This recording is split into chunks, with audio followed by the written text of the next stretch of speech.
Yo, what's going on, everybody? That's right, the Boxing Source here checking in for 2025. And I have a great young guest here with me to talk about his pro career and a few other topics. He is a 23-year-old fighter here, hailing from Palo Alto, California, and he is currently 3-0 and is scheduled to have a fight in March. It's my guy here, Dante Kirkman. What's going on? Thank you so much for having me. Oh, not a problem, not a problem. Now, first off, I wanted to go into the win that you had here in November. You got a stoppage win over Jose Adolfo Rodriguez, Redwood City, and that was your first knockout victory. What did you think of your performance in that fight? I thought it was my best performance to date, in the pros at least. My team felt likewise about it. It was great just, like getting like my first stoppage. Like I've had a lot of experiences with my power in the amateurs and like the first time like finally like getting the job done as a pro was awesome. Yeah, yeah, no doubt, no doubt. Yeah, with that, being your third fight, you were able to get the stoppage there in the third round. And you talk about, your team being proud of that. Do you think that it's kind of like talking about what you've done so far as like your progress so far in the professional ranks? Yeah, absolutely. Last year, actually, I finished in the Olympic trials, and so going from there to my pro debut, I had my pro debut in May of 2024. That was like a great experience. Like won every round of that fight, and just like kind of getting like my feet wet into the pro scene. Then my second fight, just continuing to like implement stuff that we worked on in sparring pros with like 10, 15 fights. And then my third fight, even like getting even more advanced, like helping a pro actually get ready for a title eliminator and being a part of that process. So really just everything just leveling up for each fight and just continuing to like learn from my team and just gain experience from every fight. Gotcha, gotcha. Yeah, you're pretty active there in 2024, and you got something here as I mentioned coming up. Scheduled to have about on March 8th in Lincoln, California. That will be it's scheduled for now under the super welterweight division. Have you started camp for this particular bout? Yep. I mean, like I'm always training, so that's a good thing about me. I'm always in the gym. It just really like kind of when we turn things up, that's kind of like our training camp. Mhm. Uh, and so like I guess we like officially kind of started camp like this week. Gotcha, gotcha. Now, it's also been mentioned there that you're kind of working under the snack program there. Like, how has that been to you so far during your pro career? Actually, yeah, I Yeah, got this right now, but yes, like I was blessed to kind of get like hooked up with snack actually like late in my amateur career. Um, Casey Croft, she's like one of the directors at Snack, and she was like the person who like brought me in, and like yeah, Snack's been like really great just for like I had a big problem with like injuries and like overtraining in the amateurs a lot. And that would cost me fights in the amateurs. I'd just be like severely o overtrained, not getting the nutrition that I needed, and getting her help and Snack's help just really like was the solution I needed for my career. And like it's been up ever since I've like gotten the help of Snack. yeah, gotcha, gotcha. That kind of assists as far as like your recovery and getting back into training because sometimes when you're very active, whether it's in the amateurs or the pros, you have to have some time that you have to rest, but it shouldn't be like too long that once you prepare for the next fight that you have to spend more time on recovery than actually preparing for the next fight. So that that kind of helps you out there while working on the snack. Yeah. Now you talked about your amateur career before going into pros, and you had an extensive amateur career there, and I seen that you've had a couple of fights against notable fighters that are currently in the pros right now. Some have had their pro debuts, some have had their few fights under their belt. Is there any fight that stands out to you while you were there as an amateur fighter? Like in the amateurs or like that I want later. In the amateurs, first. Okay, yeah, yeah. In the amateurs, um, Actually, I would say well, definitely like my last amateur fight in the Olympic trials with Keon Davis, just because that was literally my last amateur fight. Um, and yeah, I mean, like I've fought like a lot of people that were like number one in the country like throughout my amateur career. So like just really anything with them. Yeah. Yeah, But yeah. Go ahead. yeah, but like as far as like now like in the pros, like I'm expecting to like see these people like in like a few years, given that like I believe they're also like very talented and we're all going to be like competing for world championships someday. So um like whoever I hope I see whoever, I hope they all go undefeated, have great careers, and whoever is top in the division, I hope I get to fight them and I hope I get a belt through them. Yeah, gotcha, gotcha. Yeah, you mentioned the thing there with Keon Davis. He, also had his pro debut this year alongside, you. So, you've had a number of those fighters that were, around your class or that time there as an amateur that have started their professional careers this year. Now, also, going from the amateurs now in the pros, one notable thing here with you being in boxing is that you also attend the University of Stanford and you're just about a few semester hours away from graduating. I mean, just a few hours, man. It's like, man, it's finally over, right? All right. So I've read that that you have a background in art and photography. When it comes to that, where did that stem from?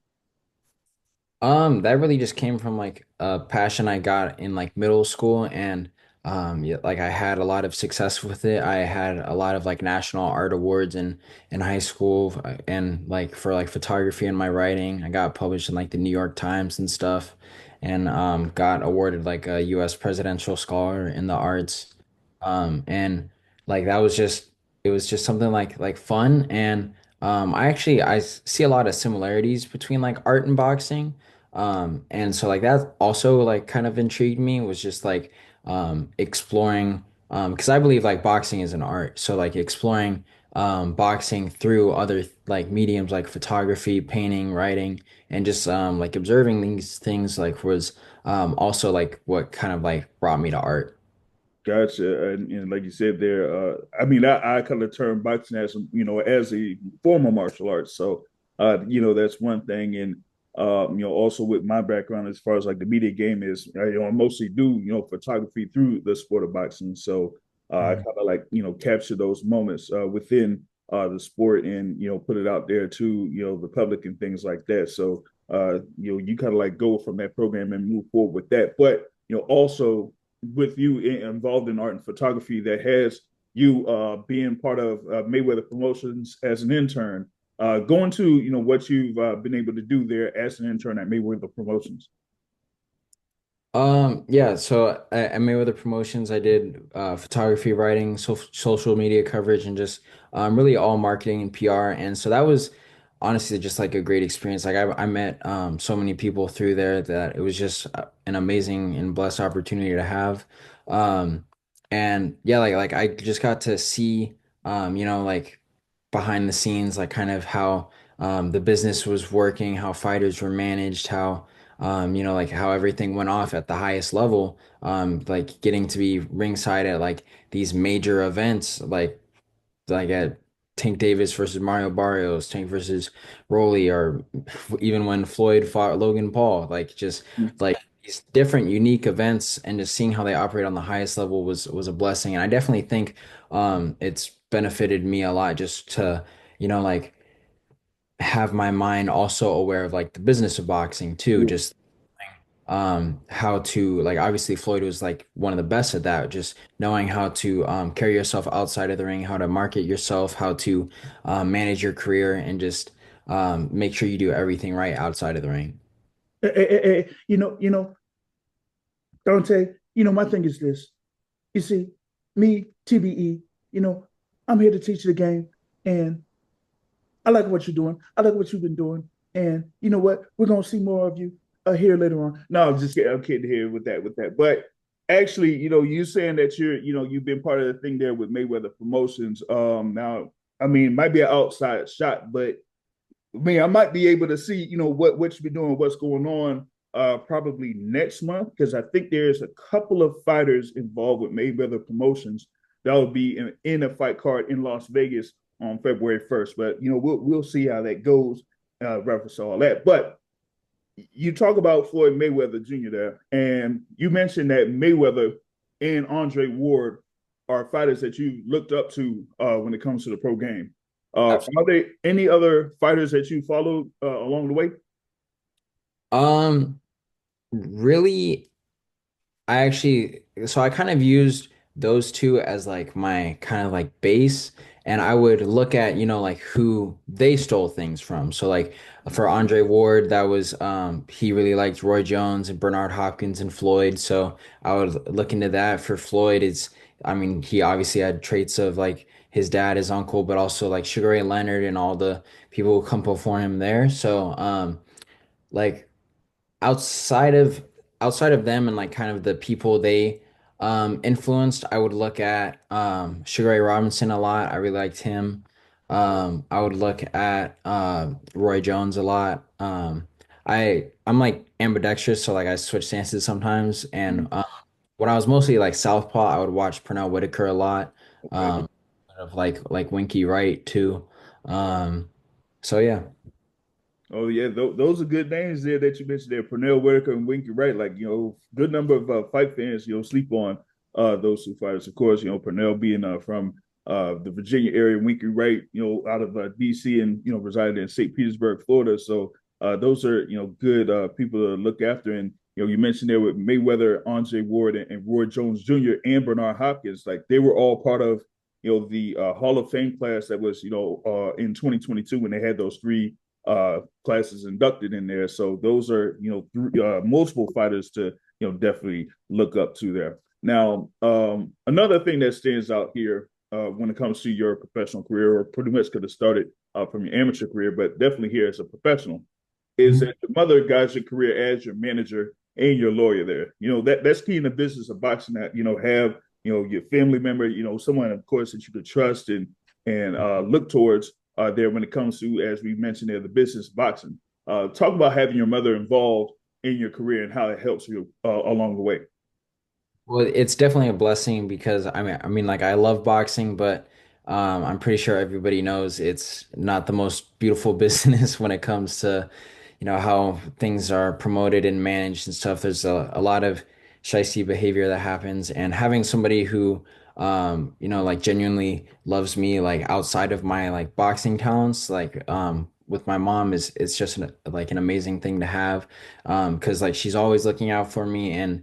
It's actually like been that way like even like before like I turned pro, like really just like in like seeing like like what do I need to do to go to the national tournaments? What do I need to qualify for?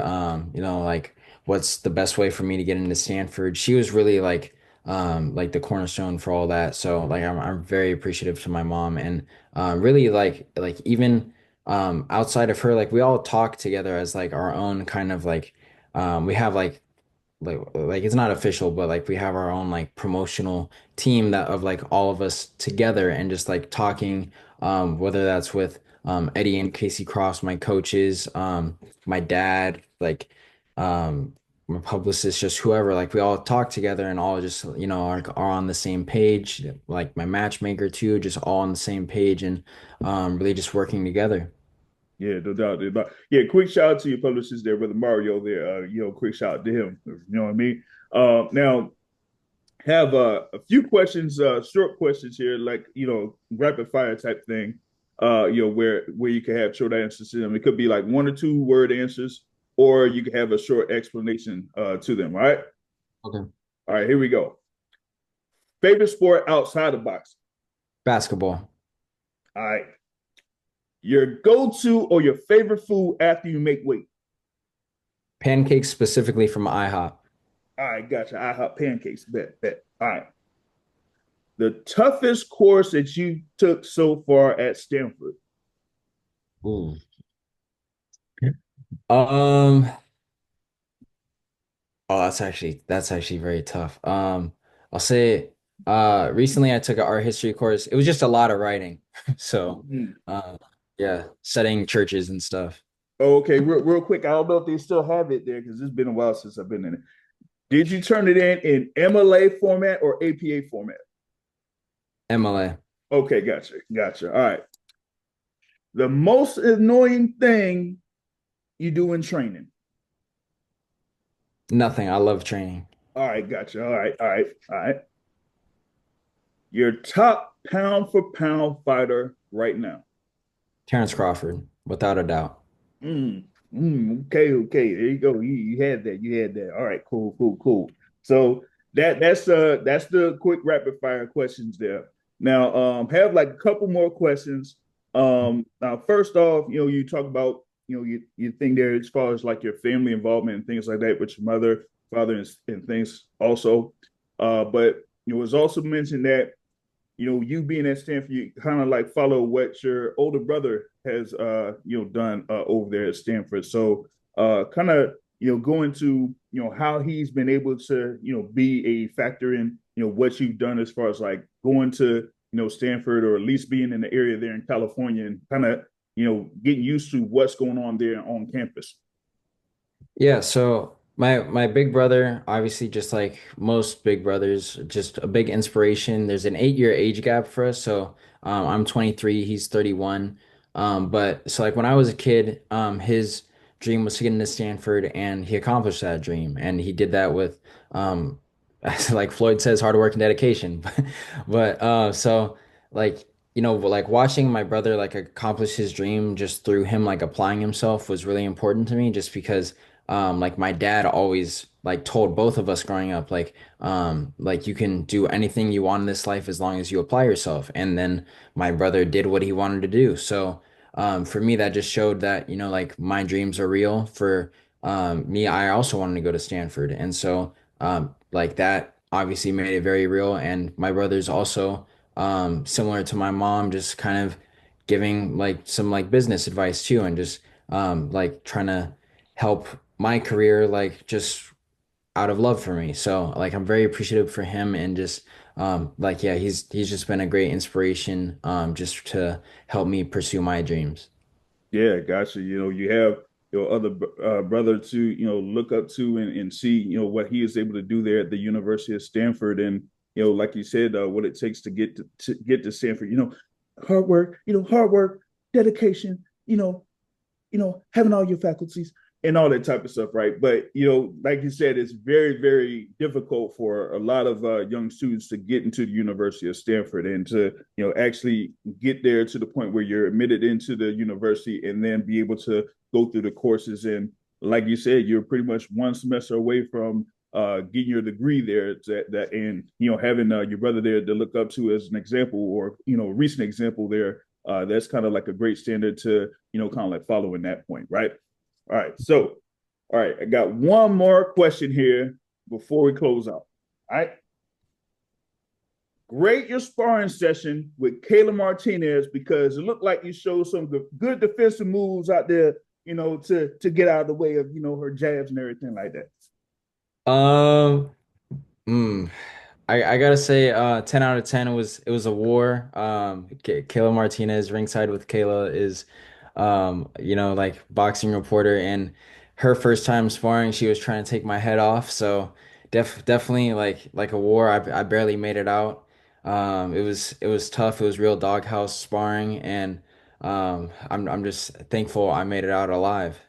Yeah, you had to show some footwork, man, because I'm telling you, them jabs was coming through, and she was about to follow through with that hook. And if you ain't duck, man, hey, I don't know, man, I don't know. You probably wouldn't have made it to March 8th, man. You probably would have had to delay the fight, a couple of weeks, and get yourself back together. But like you said, you were able to show some good defensive skills up in there, so that was all good in that on that front. Oh, you know what I'm saying? So thankful you were able to make it through that.